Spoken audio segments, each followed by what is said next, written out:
this week's edition of Inside the Capitol. I'm Jason Adkins, Executive Director of the Minnesota Catholic Conference. There's a lot going on at the state capitol. Everyone's excited about the new budget forecast. It's set to come out March 6th. That's when the legislative cycle will really kick into action as legislators work to prepare a budget. They're constitutionally mandated to put together a state balanced budget every 2 years. And so we're waiting on that forecast that comes out on March 6th. To make sure that that budget gets put together and state government and its activities are funded. Of course, we're paying attention to whether or not the governor will still include the elimination of non-public pupil aid in that budget process. And we're encouraging schools and families to go to mncatholic.org and send that action alert, encouraging legislators to say no to these deep and harmful cuts to our non-public school students. So that's a big thing that we're watching heading into the budget. One of the things that we have to do at the Capitol is be bridge builders. Not every legislator is Catholic, and so it's important to help them understand who the Catholic Church is, who the people are it serves, and why that matters. So we know that churches and religious groups provide a tremendous value to the people who are part of their congregations, to the people they serve. In our Catholic ministries, we serve people in our schools, hospitals, and long-term care facilities, charitable enterprises. So we're providing real, tangible value. Our founders understood that religious communities provide great social capital necessary to preserve a free and healthy society. That's why religion matters. But interestingly, there's a new way to measure the impact of religious communities from an objective social scientific standpoint.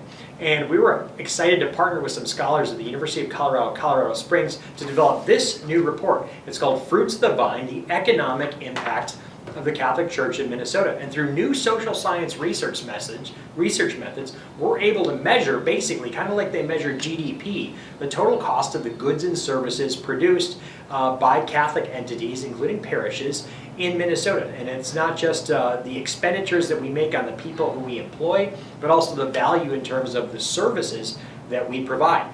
So for example, this report is groundbreaking in the sense that it shows that the Minnesota Church, the Church of Minnesota, provides $5.3 billion in annual economic benefits to the state.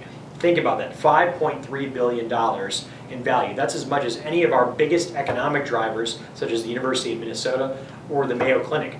Now, the irony is, of course, is that legislators and lawmakers are always chasing after businesses, providing subsidies to businesses. What are we asking? We're simply asking to be left alone, to not have unjust or discriminatory mandates put on us in our work.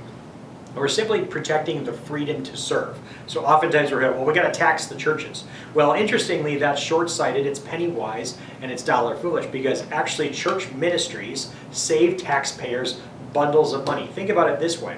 I've talked about non-public pupil aid and non-public school expenditures for those kids who attend those Catholic schools.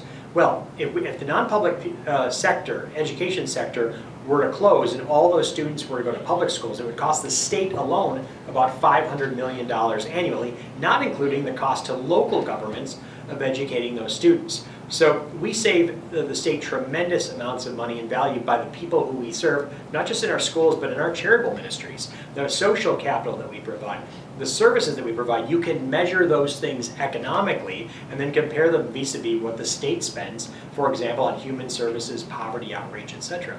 So 1.2 million people are served annually by the Church in Minnesota. That's an astounding number.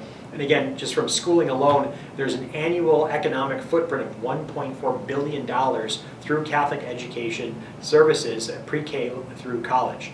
Catholic healthcare, for example, provides an annual benefit of $3.2 billion. And I think that's important for lawmakers to know. So how do we build bridges with non-Catholic lawmakers, helping them understand who Catholics are in their district and how we're serving the community, how we're being a good neighbor? When we do that, we can also make it easier for them to listen to our public policy proposals. So when we're out there being good neighbors, showing the value that we provide to the community, it also makes it easier for our public policy proposals to be heard. I'd really encourage folks to check out Fruits of the Vine. You can go to our website, mncatholic.org. You can see the methodology. Some might say, well, isn't it kind of gauche or bad manners to measure the impact of weddings and funerals? Well, this is not to put a price tag on the subjective value of those things, but to really say that we can measure the value of those things objectively in terms of the people who they serve, going out, the way in which those draw people into a parish or a community, the goods and services that are expended on those things. Those provide real economic value and they are objective measures. We can even measure the value, or what's called the magnet effects, of places like the Cathedral of St. Paul generating so many thousands of tourists and pilgrims per year. That has a real economic measurement. So really a unique and interesting way of thinking about the church's impact. And we have to be good advocates for the church's good work in the community, and if we can show that through an objective, scientific standpoint, that adds value to the advocacy, and it helps the church engage members of the public and legislators who might not be Catholic and share our values. In fact, they might not always like it or disagree with us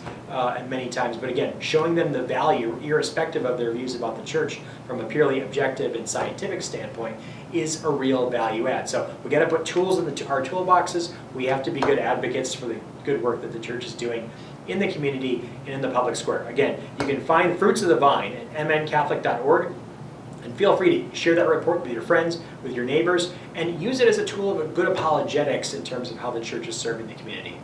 We'll be back next week with more details about what's going on at the Capitol, some legislative hearings. The Joint Religious Legislative Coalition Day on the Hill will be happening this week, so we'll tell you how that went, and more updates. Look for us next week on Inside the Capitol. I'm Jason Adkins. It's been great to be with you. Hope you enjoyed this show. Thanks so much.